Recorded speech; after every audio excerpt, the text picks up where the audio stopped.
Hello everyone, welcome to my channel Bhagyashree Reddy Telugu vlogs. ఎలా ఉన్నారు అందరూ? ముందుగా అందరికీ ఉగాది శుభాకాంక్షలు అండి. నేను ఈరోజు పండగ పనులు మార్నింగ్ 6 నుంచే స్టార్ట్ చేసేదాను. ముందుగా బయట మొత్తం అంతా తుడిచి ఇల్లు బయట వాకిలంతా తుడిచేసి ఇట్లా బయట ముగ్గు వేసేసాను. ఇట్లా వేసేసిన తర్వాత గుమ్మం పూజిస్తున్నానండి. పసుపు రాసి బొట్లు పెట్టి ఇట్లా గుమ్మాన్ని పూజించేస్తున్నాను.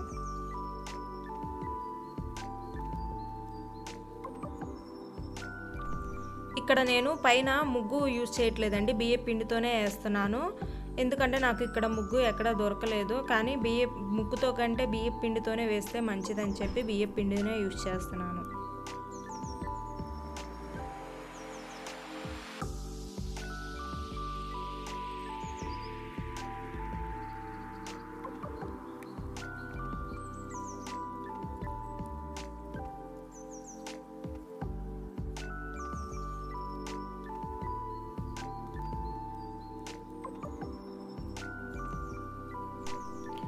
బయట మొత్తం అంతా ముగ్గు వేసి గుమ్మం పూజించిన తర్వాత ఇంట్లోకి వచ్చి ఇది స్టవ్ అంతా క్లీన్ చేసేసుకున్నాను. క్లీన్ చేసుకున్న తర్వాత స్టవ్ను కూడా పూజించుకుంటున్నాను. ఇక్కడ స్టవ్ దగ్గర చిన్న ముగ్గు వేసుకుంటున్నాను సింపుల్గా.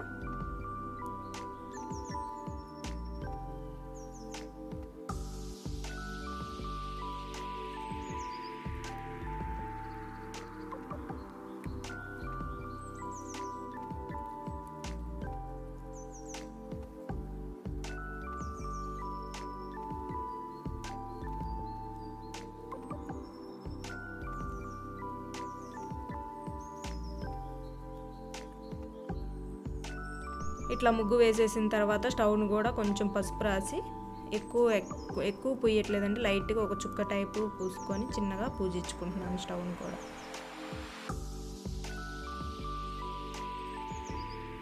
ఇంక ఈ పనులన్నీ అయిపోయిన తర్వాత స్నానం చేసి వచ్చి ముందుగా నేను ఇట్లా ఉగాది పచ్చడి చేస్తున్నానండి. ఉగాది పచ్చడి కోసం చింతపండు నానబెట్టుకొని దాని రసం తీసి సపరేట్గా ఒక గిన్నెలో వేసుకుంటున్నాను. ఇట్లా చింతపండు పులుసు వేసుకున్న తర్వాత అందులో కొంచెం బెల్లం వేసేసాను. ఉప్పు, కారము, వేపపూత అండి. నాకైతే ఈ వేపపూత ఇక్కడ దొరకడం చాలా కష్టమైంది. ఊర్లో అయితే అసలుకి పిచ్చగా ఎక్కడంటే అక్కడ దొరికేది. ఇక్కడ ఆ 2 రెమ్మల కోసం నేను ఎంత కష్టపడ్డాను. కానీ ఎట్లా ఫైనల్లీ ఒక ఆంటీ అయితే ఇచ్చారు తీసుకోమని. ఇంకా వేపపూత వేసిన తర్వాత ఇట్లా మామిడికాయ ముక్కలు కూడా కట్ చేసి వేసేసుకుంటున్నాను.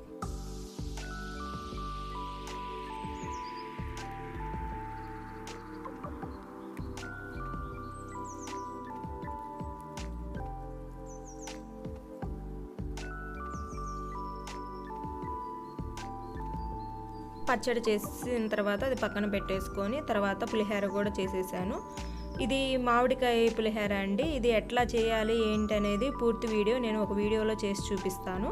ఇట్లా పులిహోర కూడా చేసుకొని పక్కన పెట్టేసుకున్నాను. ఇప్పుడు నేను పూజ స్టార్ట్ చేస్తున్నానండి. పూజ కోసం దేవుళ్ళ పటాలు, పూజ సామాన్లన్నీ నేను ముందుగానే క్లీన్ చేసి పెట్టేసేసుకున్నాను. ఇప్పుడు దేవుళ్ళకి పూలు పెట్టుకుంటున్నాను.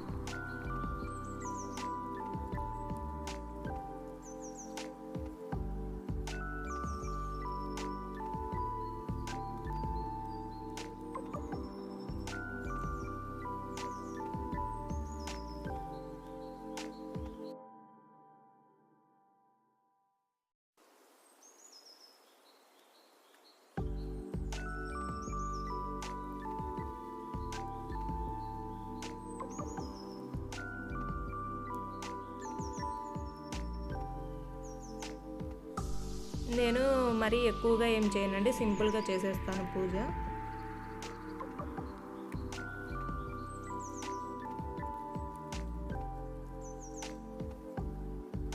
ఇట్లా అన్ని పూలు అన్నీ వేసుకున్న తర్వాత ఒత్తులు వేసుకొని ఇందులో ఆయిల్ వేసుకుంటున్నాను. నేను యూజ్ చేసే ఆయిల్ ఏంటంటే 7 రకాల వనమూలికలతో చేసిన ఆయిల్ అంటండి ఇది నేను విజేత సూపర్ మార్కెట్లో దొరికితే తెచ్చుకున్నాను. చాలా బాగుంది.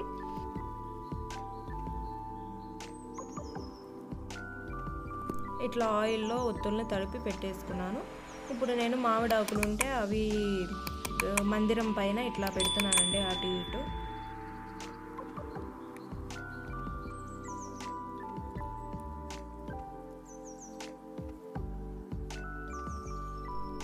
ఇప్పుడు ఇట్లా అన్నీ రెడీ చేసుకున్న తర్వాత ఇప్పుడు కడ్డీలతో దీపం వెలిగించేసాను.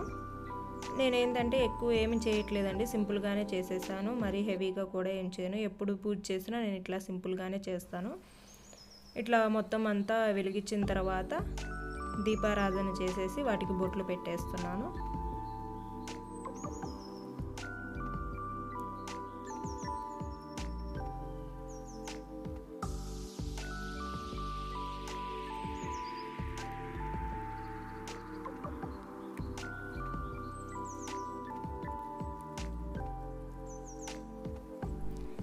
ఇట్లా దీపారాధనలకి బొట్లు పెట్టి పూలు కూడా పెట్టి పూజ చేస్తున్నాను. దీపారాధన దగ్గర అటు ఇటు 2 పూలు పెట్టి పూజిస్తున్నాను.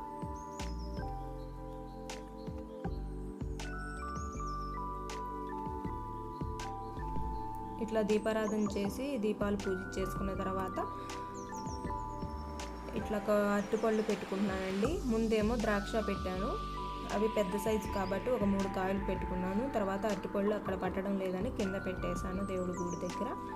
ఇట్లా మొత్తం అంతా అయిపోయిన తర్వాత ధూప్ స్టిక్ అండి.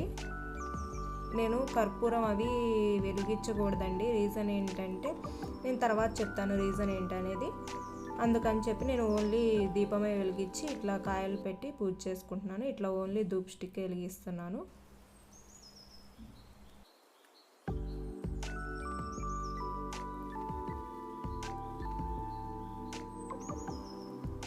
ఇట్లా అంతా అయిపోయిన తర్వాత ఇందాక చేసుకున్న ప్రసాదం తెచ్చి దేవుడి దగ్గర పెట్టి దండం పెట్టేసుకున్నాను. అంతేనండి, నేను ఈరోజు సింపుల్గా ఇట్లా పూజ చేసుకొని నా పండుగని ఇట్లా ముగించుకుంటున్నాను. ఈ వీడియోని ఇంతటితో ఎండ్ చేసేస్తున్నానండి. నా వీడియో కనుక నచ్చినట్లయితే లైక్ చేయండి, షేర్ చేయండి. అలాగే ఎలా ఉందో కూడా కింద కామెంట్ సెక్షన్లో కామెంట్ చేయడం మర్చిపోద్దు. మీరు కూడా పండుగ ఎలా చేసుకున్నారన్నది నాకు కింద కామెంట్ సెక్షన్లో కామెంట్ చేయండి. Thank you for watching. Bye.